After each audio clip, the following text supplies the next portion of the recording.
Well, politics is downstream of culture. You've got to start with the culture first, and that's what they do. Which brings me to probably what is the more important issue, that in fact, what we're seeing here is not an accidental phenomenon. It's not something that's just organically growing out of a desire to be nicer or society becoming more progressive and open and accepting.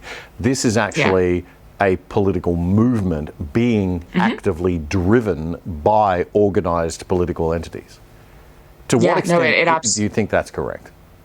And that we should I think it's I think it's absolutely correct. I mean, it's hard to see it any other way.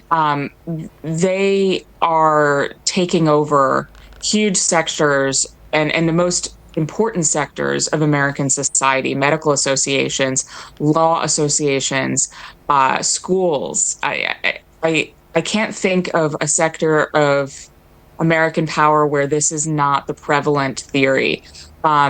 It's been really fascinating, disturbing to see how fast this has taken root among sort of the elites, the elite colleges, the elite prep schools, Fortune 500 companies. This is where it's really been inculcated, and it's now starting to spread downwards.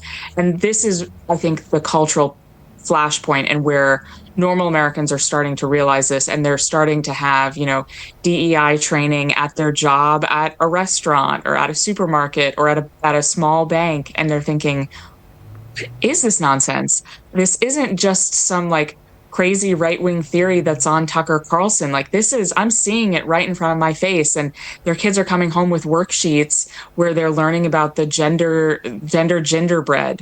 And, you can have a different you can have a female brain and a male body, and they're watching their children being indoctrinated with all this content, and they're thinking to themselves, oh, this is really pressing on the gas in a really significant way, and I'm not on board with this.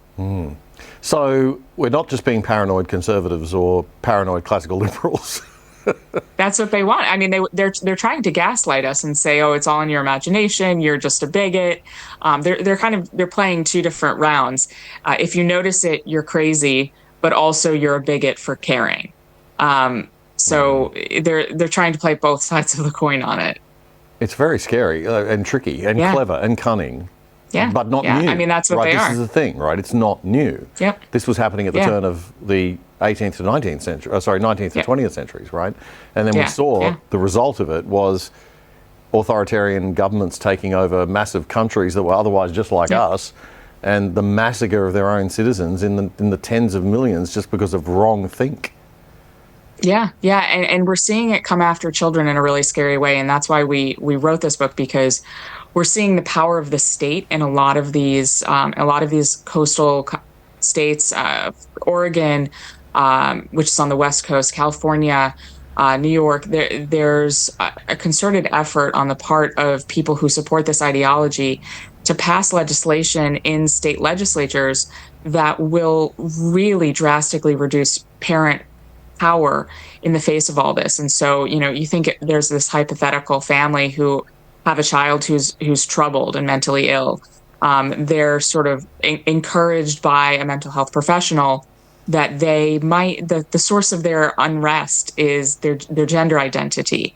And then they go to school and they have that supported by school administrators.